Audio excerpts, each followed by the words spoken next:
and welcome to another episode of the Board Game Mechanics. I'm Katie, and with me, as always, is... Hey everybody, what's going on? It is Jason. I forgot how we started again. I don't know why my brain does that sometimes. It sounded fine. I didn't notice anything weird. I was like, I need to say something to start the show. What is it? And ultimately, we can say whatever we want to say. We've gone over this. I know, but when I say something different, you're like, that's all right. So... It doesn't matter. You ignore me all the time, so why does it matter now? Because I don't want to hear about it. That's why. All right, I see. I got it. Yeah. I don't remember last week if we talked about how it's fall here and it feels awesome. I think we did. We did. Yep. It continues to be awesome. And I went and bought some new holiday, like Halloween fall gnome decor, which makes me so happy. I love the little gnomes. I love that that's a thing now. Jason wishes I didn't love them so much. Yeah, I don't get it. Like, when did gnomes become decor for every holiday? Like, I don't understand. I thought they were just for fall. But they're so cute with, like, the ones that don't have eyes, but just like a big nose and then a big beard or like pigtails or something. Oh, I love it so much. Or that one that you said was a girl when it was clearly had a mustache. No, that one clearly had pigtails. It was a girl. Okay. I mean... Pigtails under their nose. Yeah, sure. They weren't under their nose. They were above their nose. Okay. You're face blind. Like, you would even know the difference between a mustache and pigtails. I mean, that is true. You're all right. I know I am. Oh, my goodness. We've got quite a few games to talk about today on our feature. So enough of our meaningless banter. I want to get started on crowdfunding.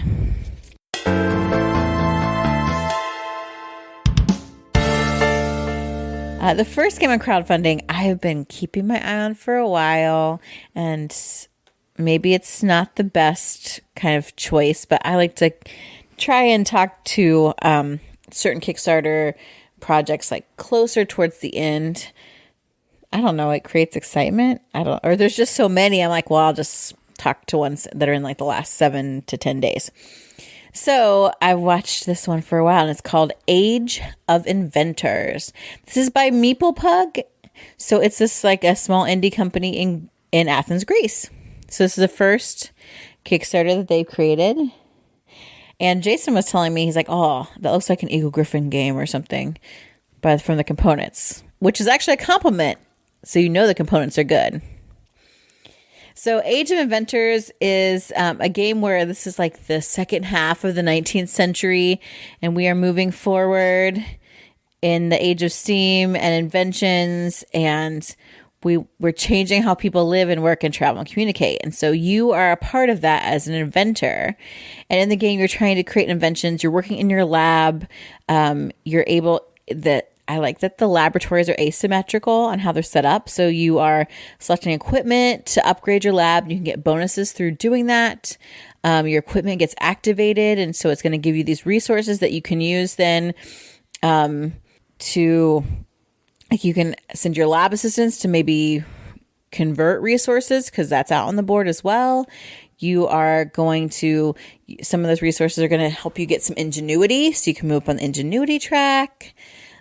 You're going to recruit inventors, and these are all like famous inventors like Tesla and Einstein and Marie Curie that you can recruit. They have powers that they can use for your benefit. You are like, you're creating ideas and then paying them to conceive of inventions. And there's like, it appears to be a board where you're placing these hexagons on, and they're hexagons of inventions and also inventors.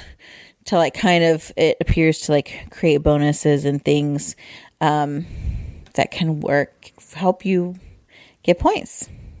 And you're also like pairing inventions with the same scientific field of the inventors that are on this. So it looks like there's lots of different things going on in this game. Just resource management and worker placement. There's some tracks. I mean, those are all things we really love. So if that sounds good to you, you like the idea of inventions, there is a lot of beige on this board as well. It's a beautiful thing. Check out Age of Inventors by Meeples. There are 10 days left on that Kickstarter. The base pledge is $48, which like the resources are all these different colored plastic gems. But if you're like me and you're like, oh man, I love the wooden meeples, you can get the deluxe edition for just 10 more bucks. And all of the resources are these really cool wooden components. So that is my first choice, Age of Inventors. Yeah, it looks and sounds amazing. I like the price point too, actually. What? And the fact that it looks like an Eagle Griffin game for But it's not $120 prices. Yeah, like is impressive. I mean, the production looks great on it. I wasn't like making fun of it. I was being serious. It looks great. Yeah, we'll check into that one. The next one seems like an oldie but a goodie, and yet it's new. And that is Terraforming Mars, the dice game. I thought that this kind of fad had worn out, all the dice game versions of games. You know what fad didn't wear out? The fad of cashing that check and taking that money to the bank. This is true. So, who does this? This is Frick's Games. I'm not sure if Stronghold's still involved or not. It's Stronghold. Yeah, Stronghold is still riding the Terraforming Mars pony. I mean, that's their moneymaker. They're never going to get rid of that. I really like Terraforming Mars. I do. Even with Ark Nova being very similar in a lot of ways, it gives me the same feel. I still like Terraforming Mars. Can it go on a little bit too long? Yes. So I'm assuming this Terraforming Mars, the dice game, is a way to remedy that. So this is basically Terraforming Mars. I mean, you are terraforming the planet. You're putting down oceans and trees and like little settlements or like little specialty things. You are completing projects through card play, but you have dice that are what are going to allow you to gain resources on your production turn. So you can get these dice, you choose like 3 or whatever, to see based on what kind of resources you want to get to build your cards. But there's some randomness in that you don't know if you're going to roll the resources that you want, because there's, common, uncommon, and rare resources that are marked on the different die faces. So you're not sure what's going to come up necessarily. So you're rolling those, you're collecting your stuff, so that you can do your projects, complete those cards, complete the actions, as you're trying to terraform Mars. I mean, it's very similar. Like you're adjusting the temperature and, you're putting plants down and you're getting water and you're adjusting the oxygen, like all the things out of terraforming Mars in what seems to be possibly a smaller and quicker package. There's milestones and awards. I mean, it looks a lot like Terraforming Mars, just that I think hopefully there's like less background to it. Like, okay, here's some dice that you can roll to get stuff to play these cards. Bam. On the cards, they got rid of the icons, so the tags. There's no more tags to make it easier. And all the cards can be played at any time. There's no threshold of certain amount of oxygen, certain amount of water, all that kind of thing. All that's been eliminated. And I think that's the big changes. And on your turn, you take 1 action instead of 2 possible to make it a little quicker. But yeah, mostly it's the same. You're just less stuff to manage on your board with money and resources and all that. It's all done through the dice. Yeah, you control what kind of resources you get by the types of dice that you're choosing to use. You don't have to wait for everybody to pass to produce new resources. Instead of paying to keep cards in your hand, you can just discard any amount and draw back up on each production turn. So it has streamlined some of the rules a little bit. Jason watched the Rado run through. Did he like it? Yeah, he seemed to like it. It was a paid run through, so take that for what you will. But he said it feels like Terraforming Mars, but it's the lightest of all of them and the quickest. So it looked cool. I think the dice for resources is pretty interesting because you may need the common one when you're rolling the dice, and you get the rare one, which is kind of interesting. That little bit of push your luck tension kind of thing. I like that, but if it seems like it's going to have the same feel as the base game, just a little quicker and simpler. Yeah, that is the one complaint I feel about Terraform Mars, is that it overstays its welcome. I personally like the tags and things, they seem to be on the cards. There's like these little, maybe that's the resources. Yeah, it's the resource that you have to pay for it. But what I love is I was watching the video to this, the promo video, and it was like, with, what did it say? With classic beloved Terraforming Mars original artwork on the cards. Like, oh yeah, that was what I loved about the first Terraforming Mars was the artwork. I'm so glad you kept it. Yeah, the artwork and production is what everybody raves about in that game. Oh man. But if you like Terraforming Mars, or you like it, but you've heard it goes on too long, or this seems maybe even a little more family friendly, check out Terraforming Mars, the dice game. There's 12 days left in that Kickstarter, and it's $35, so pretty reasonable. Yeah, this does actually look really good. I like Terraforming Mars. It goes on a little too long, and I think this one will be a little more accessible for people to play, which is always cool. So not a bad deal at all. All right, so those are the two projects I decided to talk about today.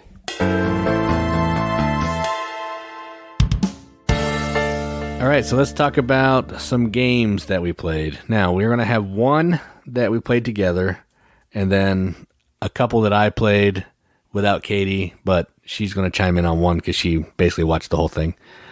So the first game is the game that we played together, and it is called Eternal Palace. And this is a game from Alley Cat Games, designed by Stephen Aramini, who designed one game we really like called Tricky Tides, which is a cool little trick-taking area control game. And in this Eternal Palace game, what you're doing is you are, I don't even know what the theme is, trying to help construct these palaces. You're trying to help construct these monuments, moving up the Eternal Palace track. But effectively what you're doing is you're using dice as workers, and you're putting either one or a group of dice down in these different locations to either get a landscape that you're trying to paint by spending resources, or to move up these tracks to get to the top to be able to get a landscape. The whole point of this game is you're trying to paint the best painting that you can and get some features to score points. Every time you move up to the top of the track, you get a feature for your painting. Every time you spend resources at these a couple locations, you get a painting. If you make it so far on the bridge track, you get a painting piece, and you're the person with the most paintings and features gets a point each. You can earn favors for being the farthest along the reputation track. I forget what it's called. And for being the first person to get 8 paintings painted, and for having the most consecutive paintings or pieces painted on your board, you can score some extra points. So you're just trying to contribute to monuments to score points, get paintings, move up on tracks, be the first player to do some stuff to score the most points. It's a really low scoring game. I think the highest score was like 15 or something. So you're playing for an hour and a half and you get 15 points. But it has a cool Asian theme, really nice production, and it was pretty simple to play, and I dug it. So how do you feel about Eternal Palace? Okay, so in Eternal Palace, you're actually helping the Emperor rebuild his palace, because it's been left derelict or set to rot or whatever for years. So you're sending your team to go and fix things. And as you're doing it, you also want to honor the Emperor by painting his beautiful gardens and palace. And so as you're reconstructing things, you are painting the different layers of the reconstruction. Yeah, all that theme came through 100% too. This is like if Canvas was actually a game. I said it. Said it. No, I agree with you 100%. No, because everybody's like, I love Canvas. You love it because it's pretty. That's straight up it. I don't like Canvas. I'm not talking about you. I'm not talking about you. When I talk about normal people, I'm not talking about you. You should know this. I got it. Yeah, you're right. Okay. Everyone's like, I love Canvas. Oh, you love it because it's pretty. And it's got these little layery clear cards. Okay. This is like that, but you actually have to, do things to get those layers. And I just think in a better way. I like using dice placement. I think it's really interesting because you're making do with what numbers come up in order to be able to go to the different locations. And you are trying to hit those goals. So you want to maybe get the same number to move up on a certain track. so that you get the layer of painting, because that's going to be your points. But you're also collecting resources by going there. And how are you going to use those resources and where? Because they're not worth anything at the end unless you put them to use. And it's one of those games where you always wish you could do more in the time that you have, but you can't. And I swear you're always getting the numbers that you don't want when you don't need them, as opposed to when you get them when you don't need them at all and you want something completely different. And I like that there's lots of different ways that you can get points. Yes, it's not like mega scoring. That doesn't really bother me. Like, I don't think, oh, I put it in a half an hour or an hour and a half into the game, I should get 30 a point per minute. No, it doesn't bother me either. I was just mentioning it because it may bother some people. It doesn't bother me. I'm not saying you butt out. This is my talk about Eternal Palace. Are you good? Yeah, I'm butting out. You told me to butt out. Okay, thank you. I like that there are different ways to get those points. So yes, you have to work for them. It's not like every time I set down a die, I'm getting points. And that's okay. I don't feel like you're frustrated by that in this, but you are working towards things, but we can work at things differently. And a lot of that is dictated by the dice rolls. So everyone was like putting all these layers on their painting because they're going to places where you get kind of a layer right away. And everyone's like, oh, I've got 6 layers. And I was like, I still have 4 layers. I think I only ended the game with maybe 6 and everybody else had 8. But I came in second because I was working on some other things. I was the farthest on this, like, the Emperor's like favor track. And I was, investing in other kinds of points in other places that helped me out. So I like that it's not like, oh, we all have to follow this path and that's how we have to do it in order to be able to win. There are many viable strategies for this. It's also very pretty. And like the idea of layering the painting is neat, much like Canvas. The components aren't done in a way that makes it easy to do that. They often are falling off the canvas and they don't really stack well. I think there's some logistics that could be worked out there, but I don't think it necessarily takes away from the game. And I thought it was fun. I liked it. Yeah, and the fact that everything is worth a point allows you to be able to go another route to try to get points in different ways. Right. Like I think I had 9 layers on my painting, but you got to that on that favor track just for being in the lead. You get 3 points there. That's huge. So, I spent all that time getting those paintings. You were just spending time on that track and you got 3 points for it. So, it is kind of cool. And there is dice manipulation too. So you're not completely locked out of things as long as you have whatever that thing is, wisdom or whatever. Yeah. So yeah, it's a good game. It's probably not the best dice worker placement game, but it did have a lot of tracks and I love tracks. So there is that. All right. So next up, while Katie was out with kid number 2 doing some cheerleading, I was playing this game called Marvel Remix, and this is effectively the Marvel version of Fantasy Realms. Same game system, just a Marvel theme plastered on it. I haven't played Fantasy Realms, but in this one, much like the game Red Rising, you are taking cards in your hand, and you are trying to score as many points as you can by comboing the cards in your hand. And the way you're going to do that is on your turn, you're either going to draw from the deck, and then put a card down into the display, or you're going to pick up from the display, swap out with a card in your hand, and put another card down in the display. And the game ends when there are 10 cards face up in the display. So you don't have a lot of time to get what you need to do, and you're just trying to do the best you can, get combos that you can to score the most points at the end of the game. In the Marvel one, you have to have at least 1 hero or ally and 1 villain in your hand to even score points. So, the villains, while they have a lot of points, they also have some kind of negative effect that you're trying to counteract with the other cards in your hand. So you may not want to get a ton of those, but you have to have at least 1. It's a cool little game. It's real fast. You can play it over it. A whole game is basically 1 round, but you can play over a series of rounds, score the most points, whatever you want, and just see who does the best. I liked it. I think it might have been a little too short for me. And I think I'd rather play Red Rising. And I don't even, Red Rising is not my favorite game, but I think Red Rising is, in my opinion, more of a game than this. So that's where I kind of stand. But this one was cool. Yeah, it looked cool. And because I saw that the idea resembled that card set kind of manipulation that Red Rising has, which I really like. So I would like to play it myself at some point.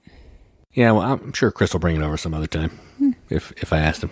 All right, so the last game was a game that I played with the youngest daughter, and Katie saw most of it. I was folding laundry. We were playing it. Yeah, she was folding laundry while we were playing. The joys of life. It's like that Battleship box where the family's having a good time. The boys are having a good time, and the girls are out there like washing dishes, watching them have a good time. That's what it's like. I don't know. You keep referencing that. I have no idea what that is. I'm gonna post that thing on the Riveted or something because it's a hilariously sexist box from the 60s. Like the guys are like having a good time playing Battleship, and the girl and the mom are out there washing dishes, like enjoying them having fun. It's terrible. Oh yeah. But anyway. That's kind of what it felt like. The game is called Igloo Pop, and we found this at Half Price Books. And I remember it being on an episode of the Dice Tower about weird components. And boy, does this game have some weird components and a weird theme. Mm-hmm. So in this game, I'll try to give the theme real quick because that does kind of set it up and it's hilarious. You are like an ice giant, and you're going to the store to get fish sticks. But on your way to the store to get fish sticks, you come across these igloos and you start shaking them and you think that the fish sticks are inside the igloos. So you pick the igloos up and you take them back to wherever an ice giant lives and you open it up and kids come out and the kids are laughing and they want you to shake them again. That's the theme. It's really weird. Oh, you don't eat them? You don't eat them. No, he never eats them, or the ice giant never eats them. The kids just think he's playing with them. It's weird. Okay. It's still a weird theme. Well, that's much nicer than I'm like, oh, you shake these igloos and see how many you think, because I think they're full of fish sticks. And then once you find out how many there are, you eat them. No, he was going to eat them, but then he found out they were children, so he let them go. All right, so what you're doing in this game is, everybody's playing at the same time. And what you're trying to do is you're going to pick up one of these igloos and you're going to shake it. And there's a group of 9 cards around these igloos with numbers. There could be 1 number, 2 numbers, or 3 numbers. You're going to shake this igloo, and you're trying to figure out how many beads are inside the igloo by listening to it. And they range from 2 to 13. So I pick one up. If it sounds like a lot, clearly it's more than 2. So you can kind of, cancel some stuff out. But then you're going to take an igloo and either put it back and pick up another one and shake it, or put one of your little tokens in the igloo and put it on a card. Once all the cards have igloos on them, or all the igloos are gone, then you're going to score. You're going to pick up all the igloos, see if you were right.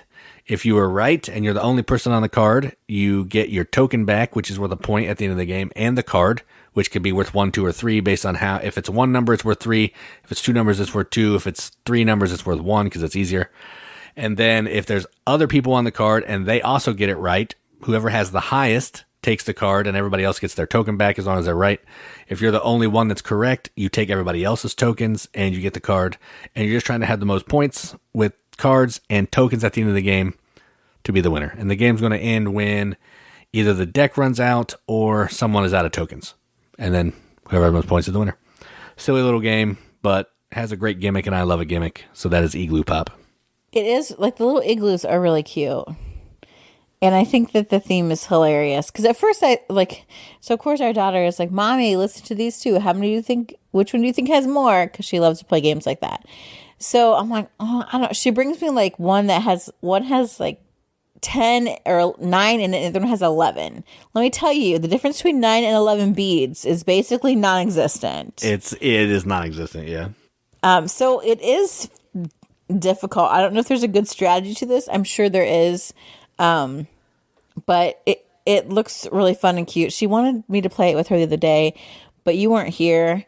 And even though she says she knows how to play it, I wasn't sure she understood the scoring. She always says she knows how to play them. The scoring's a little funky, and the disc of when you get your disc back, when it's out of the game, when the other player gets it, that's the confusing part, but the gameplay's pretty easy. Well, that's why I was like, why don't we wait for your dad? So that's why I haven't played it yet. Because she wanted to play it when you were gone, and I was like, I don't think you understand the scoring of this. Yeah. She probably could have bumbled her way through it, and it would have been fine. Sorry, kid. But yeah, it looks like another cute game. Again, like, we love to find like different games to play with our kids that aren't, Monopoly Junior. So, or Candyland. That's true. You're not wrong there. So those are 3 games that, were played. I played a couple. We both played one. So let's just keep going.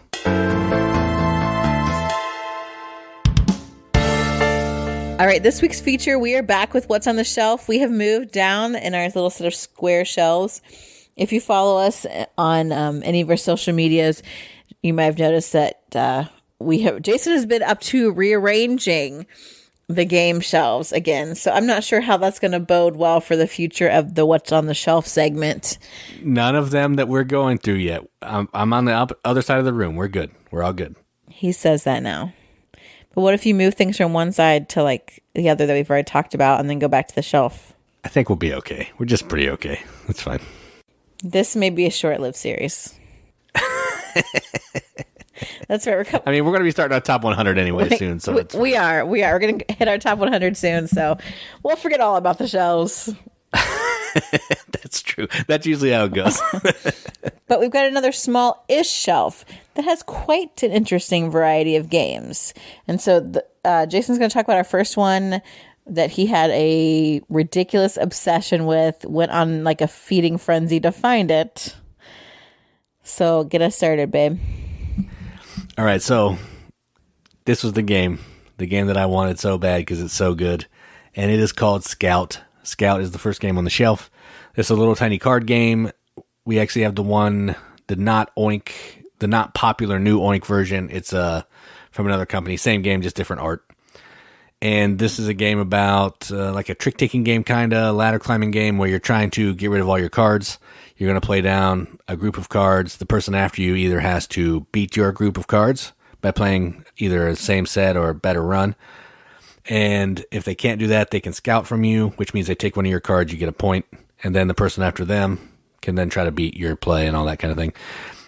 Really easy game, really fun, but good game, and I'm glad we have it. So that's what we're starting off the shelf with. Scout. Yeah, since we played it the first time, I haven't played it again, but it was really fun. I'm excited to get back to it. We'll probably be playing it this weekend. Yeah, that's what I heard. Another little game. It's in a little tin, and I don't know how many people know about this game. Yeah, I don't know. I don't even know. I think they sent it to us. Yeah. It's a cool little game, though. Yeah, it's called Breakdancing Meeples. So if you're a fan of like Pass the Pigs, Breakdancing Meeples functions kind of similarly. So everyone has their own like breakdancing crew, your dance crew, right? And there are these cards that show routines that you want to do in order to earn points. And so it is real time. You like set a little timer. I'm assuming there's a stand timer in there. It's an app, so it's like a minute. Oh, okay, on the there's app or something. Yeah, so you got a minute timer, and you're trying to roll your crew, which consists of these little meeples, and they've got like little outfits on them and everything. Some of them wearing shades. They're adorable. You are rolling them and throwing them on the table or ground or whatever, trying to get them to fall in the shapes of these different breakdancing routines in order to earn points. And I think there's 4 rounds, and whoever has the most points at the end of the 4 rounds, you have the best dance crew around, and you win. Yeah. That's pretty much it. It's pretty amazing. It's very much like Pass the Pigs, but with like a fun little kind of music breakdancing theme. So that's why we like it. And that's Breakdancing Meeples. Next up, so this is like a game, shelf of games that starting off with games that people may either not have or not know about. And this one is definitely both of those. Probably not a lot of people have it or know about it. And it's called Grimm. I think it's technically called Grimm, the card game, but it's just cards, so I don't really know why it's called that, but whatever. Because so many other things are called Grimm, like there was a whole TV series. Oh, I guess that's true. And Grimm Fairy Tales and all that mess. Yes. So this is a little tiny card game where players are bidding using the same cards. So everybody has the same, I think, 9 cards. And on your turn, you're going to pick one of those cards. You're going to put it face down. Everyone's going to reveal. High card normally would win the card that you're trying to get. And what you're trying to win is you're trying to win a card that's like gold. It could be a dragon. It could be who the kids that get eaten by the witch, Hansel and Gretel. Yes. It could be a prince and a princess. You're trying to get like the prince to go with the princess to score a pile of points. So that's what you're trying to do. But when you flip your card, some of the cards are going to negate some of the other cards. So for example, if I play, I think it's the 0, but you play the high card, the 0 beats the high card or something like that. Or if you play the fox and the geese scare and the goose. The fox scares away the geese or something like that. And you also have a one-time use card where it's a cat. You can play the cat, and then you get to pick another card from your hand to play out to try to help you win that auction for sure. But the cat is removed from the game, so it's a one-time ability. Then at the end of the round, everybody's going to get their cards back except for the cat. You're going to do it again, and you're just trying to win the most cards that are up on the display. Just go to the most points, and that's it. It's a really easy game. It's really fast, but it's a lot of fun and kind of stressful when you're not winning any bids and you can't get any points, but still a good time. So that is Grimm. Yeah, it has in some ways a similar feel to like, oh crap, Katie. You forgot what the name of the game is with the monsters. Campy Creatures. Because you're all playing, you have the same cards to choose from to bid, and they each do different things.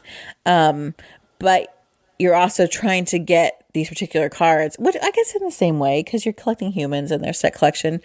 So it's just with, I think, a cooler theme, and the different cards can then kind of group together as you go further on in the game if certain auctions result in a tie. So it's like intense, but again, like super simple. I just choose a card from this hand of cards that everyone else has, but that choice is so full of like anxiety. I think it's so good. Sorry, you can never find it.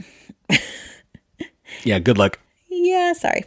The next game is one that at first I was like, I don't know if I like this game, but it has grown on me. And I think part of it is it kind of depends on who you play with.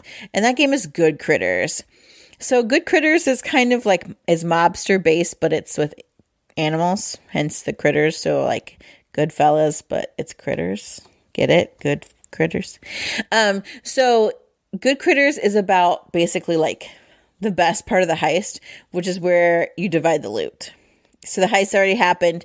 You already committed the crimes. Now you're all together, and you've got the boss has to divide the loot. So people take turns. Like the boss kind of moves around, and there's kind of an election style to the boss. And when you're the boss, you draw so many loot cards. I think it's like number of people plus 2 or something. And then you disperse the loot cards, and everyone can see the values and what kind of loot is being passed out. Then everyone has kind of a say. They can fire the boss. They can like hold up another one of the gang members and take their loot. They can, I'm trying to think. They can defend when they think other people are going to try to take their loot. I was thinking there was one more thing you could do, but yeah, I think you can like skim some money too. Somehow. Oh yeah, you can skim, but you can only skim if you're like the first person to skim. Yes, correct. Yeah. But everyone like blind, like you choose that in secret. But you can openly like move your pawns around in front of people. Oh, you can guard, you can rob, you can skim, and then vote yes or no. And if there's enough no votes, you oust the boss, and someone new is the boss, the next person in line. So you're trying to end the game with the most money in whatever way that comes about. So it's like this, it's like a big party. You can play, I think, like 8 people. And it is better at those higher player counts, because then it's like people are like double crossing you. It is nuts. Like vendettas form for no reason. Like it's just madness. But you're just trying to get the best loot. So it's pretty fun. It is a party game for what it's worth, but it's a pretty cute one. The past couple times we played it with other people, they have really enjoyed it and gotten into it. So it is one of those. It's a little take thatty, but in a very fun, lighthearted way. So that's GoodCritters. Oh, yeah, it's really mean. Don't expect to come out of this not being mad at it. Right. Bit. Yeah, it's really mean. All right, so the next game on the shelf is what I like to call the Lords of Waterdeep, the card game, because it feels just like Lords of Waterdeep without a board and only cards. And it's called Quest of Valeria. And this game is from Daily Magic. I'm not sure who the designer is. I could look that up, but I'm not going to. And in this game, what you're doing is you are trying to form an adventure party, and each of these adventure characters are going to have some kind of stat. So they may have magic, they may have strength, they may have purple, whatever that is. I'm not sure, but there's three or four different color stats on these cards. And what you're trying to do is you're trying to get a adventure party to meet these quests that need a certain number of each of the colors, or a couple of the colors to get points. So say I need 7 power in red and I need 4 yellow.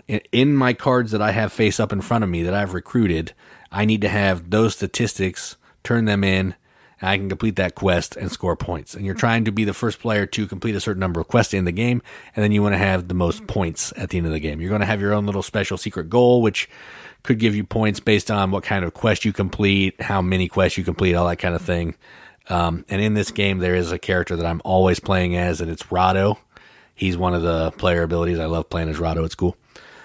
But it's a really easy game. You can do like 1 or 2 or 3 actions on your turn, and then it's the next player's turn. You get, I think, 2 actions on your turn, pick a couple, and keep it moving. So it's really fast playing. It feels like Lords of Waterdeep with the way that you're getting people to turn them in for quests and how you have to hire them and all that, but it's just in card form, and that's it. So that is Quest of Valeria. I know I've played this, but it must have been a really long time because I don't remember it.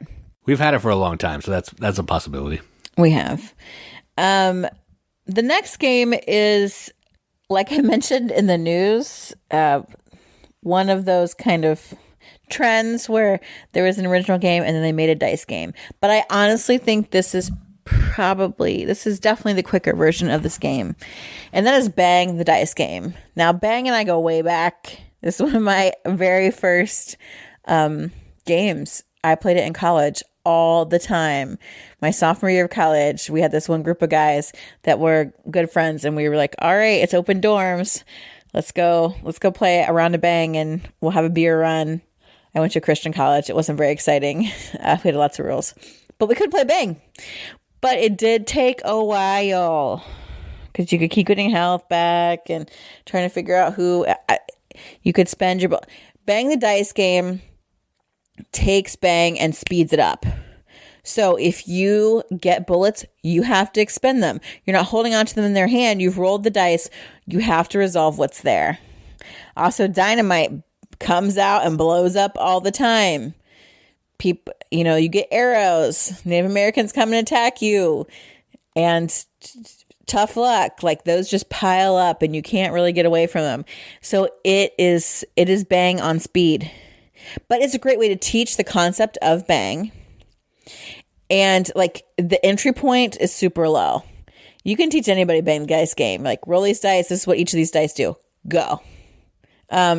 It's a little bit harder in that, like, we played this with my cousin's children. One of them who is like maybe 10, 8 or 9. I don't know how old she was.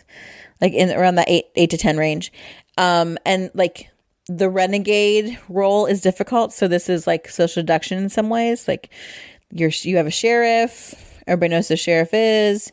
They want to stay alive and kill the outlaws. They got deputies that are secret. They're trying to keep them alive. Then you've got outlaws trying to take out the sheriff. And the deputies are going to get in the way. Renegade wants to be the new sheriff, so they got to take out everybody. So there's some hidden roles, but also it's like, if I have a bullet, I've got to shoot somebody at a certain range from me, regardless of if I'm trying to protect you or not. So Bang the dice game just forces you to move the story forward no matter what, even if it's not what you want to do. So it's fun and fast paced, and a lot of the good stuff from Bang in a condensed form. Yeah, I must not have been there when you played that game with your cousin's kids, but I don't remember that. Yeah, I played it with the older one, but not a younger one. Oh yeah, I don't know where you were. All right, so next up on the shelf is a game and an expansion, and this was, according to my game logs from last year, which I try to keep up on, I might miss some, but was our highest played game of last year, or maybe the year before. But either way, one of the 2 years, it was our highest played game, and it is Dice Forge, and we also have the expansion Rebellion, which we hardly ever play because Dice Forge by itself is just so good. We played it a couple times, but we don't play it that often, the Rebellion part. So in Dice Forge, really simple game. What you're doing is you are, on your turn, you're going to roll these 2 dice that you have. And they're going to give you some kind of a resource or points. Then what you're going to do is you're either going to move this little pawn that you have onto the board to one of these locations and buy a card. The card could give you points. Well, it will give you points, and it may also give you some kind of special ability that's ongoing or a one-time thing. Or if you don't want to do that, you can go to this bank of die faces and buy new dice faces with your gold. And you can buy as much as you can as long as you have money for it. And you're going to switch out the faces on one of your dice with the new faces that you bought. And then when you roll, you're going to now have the ability to get those actions. And that's the whole entire game. That's all you're doing. And you're rolling on everybody's turn. So there's always an abundance of resources, an abundance of goodness. And it just keeps you engaged because you're always doing something. Fantastic game. Great production. Just talking about it makes me want to play it. I love this game. And yeah, that's Dice Forge and the expansion. The expansion adds more die faces, more cards. I use some of the cards sometimes, but that's about it. And it adds a couple tracks. There's 2 different expansions in the box. It just kind of makes it go on too long and makes it a little more convoluted, but gives it a little more of a game if you're into that. So that's Dice Forge and the expansion Rebellion. All right. The last game that we have on the shelf is one that I really like, and we haven't played it for a while because the last time we played it with someone that really irritated me because he plays it wrong, and I was mad. And it's still irritating when I think about it. And that game is Spell Smashers. So Spell Smashers takes like your traditional wordsy kind of game, Scrabble sort of cards, and combines it with kind of a dungeon crawl.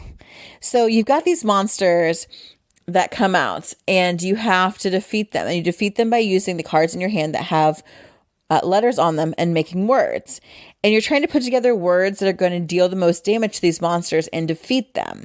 So if you deal any kind of damage, you're going to get coins back, which you can use to help with your health, like heal some wounds, maybe get you some better cards, better letters. But if you can defeat them, you get the monster, and the monsters usually have letters on them as well. And that is a permanent letter that you have that you're able to use going forward, which is really awesome. The wounds that are dealt are like really difficult, like word combos that really stink that you don't want to deal with. But the cool thing is that that's also an option, is to take an action to heal from the deck if you've got the money to be able to do that. You can also get weapons to help you fight. And another thing I think is really neat is there are different types of letters because they deal different types of damage, like fire or water, maybe acid, I'm not sure, or magic or something. And then there are the monsters, then some of them are particularly vulnerable to that type of damage. So you can kind of do double, or there's some that are like, oh, I can't, this fire dragon is like, well, I can't even be touched by fire damage. So those points, that attack from letters with fire on them in your hand is not going to do anything. And I just like that it's this combo of words, which I love, with like battling monsters, which I also love. So it's like 2 really great things. The artwork is like funky and quirky, which I think is super fun. I like that with the monsters.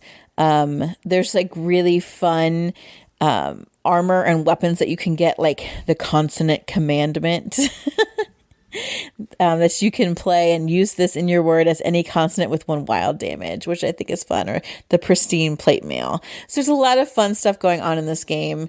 And so I think it could be a great educational tool in, helping with vocabulary expansion and spelling as well. But it's also just really fun. So that is Spell Smashers. Yeah, it's a good game. And they just had a whole pile of these brand new at half price books today. Really? Yeah, there were like 8 of them in there. I think there's also an expansion to this, but I don't think we have it. Oh, I didn't even know it existed. I'm surprised because this game didn't appear to do very well. Really? People didn't like this game? I'm guessing. I mean, from what I've seen and read. That makes me real sad. Again, we can still like it. It's fine. I know. We just don't. It has Miko art, which is cool. It does, which I was saying I really like the art. Spell Smashers Helm of Sponsorship. Oh, it's just a special card. It might be a card. Yeah. That's it. That's funny. Suffer no wounds when you defeat a monster. That's great. Yeah. We don't play it because Brandon looks up words on his phone and it makes me mad. We do need to play this again though, because I do like it. I know. I'm just gonna play it without Brandon. Okay, I thought we had a lot on the shelf, but it seemed like it went by so fast. There was a lot, but I mean, it was small stuff, so maybe that helped. I guess. So that was on our shelf, part 10. What do you think about the shelf? We posted a picture on our social media, and a few of you weighed in. And so now you know a little bit more about these games. Or if you missed that and you're not on our social media, have you heard of these games? Do we have some of your favorites? Are you mad now and trying to find Grimm? Good luck. Let us know. Chat with us on any of the socials. We have Instagram and Twitter and Facebook and a hashtag The Rooted Facebook group and a Discord chat. And even Jason is on the TikToks sometimes, but with no videos. There's like 2 videos. I'm going to consider that. I might, if we can figure out how to get that on my phone, maybe I'll take over the TikToks. Maybe. Okay, yeah, I'll try to figure it out. I have no time. I'm grading like 70 papers, like a pop, every assignment. It's crazy. But also YouTube. I know you can get our podcast. Why? I'm trying with words. You can get our podcast through YouTube as well, but also tons of videos there that Jace is so good at uploading. We did promise our youngest daughter to try and do a couple of live plays here with her. Maybe I don't know if Igloo Pop will work out, but we will try a few to make her happy and maybe make you happy if you like to watch those. So yeah, just chat with us. We love to hear about new games. We love to hear about what you think about these games, or even suggestions of other games we might like based on the stuff that you hear from us. Yep. I don't have a lot to say, but I agree with all that. Yep. Okay. Well, this has been kind of a short episode. Yeah. I mean, I said we needed to be short, but usually that never. Oh, it's fine. It's close enough. It's good. We'll see. We'll see what happens in post. All right. I've been Katie. And I'm Jason. Keep gaming, everybody. Keep gaming.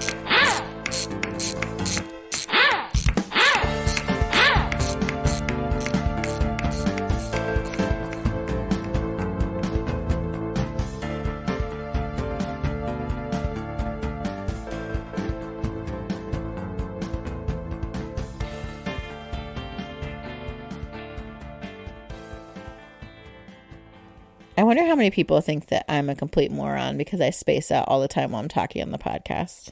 Yeah, who cares? I do. We record during lunchtime and then my brain doesn't, or during nap time and my brain stops working.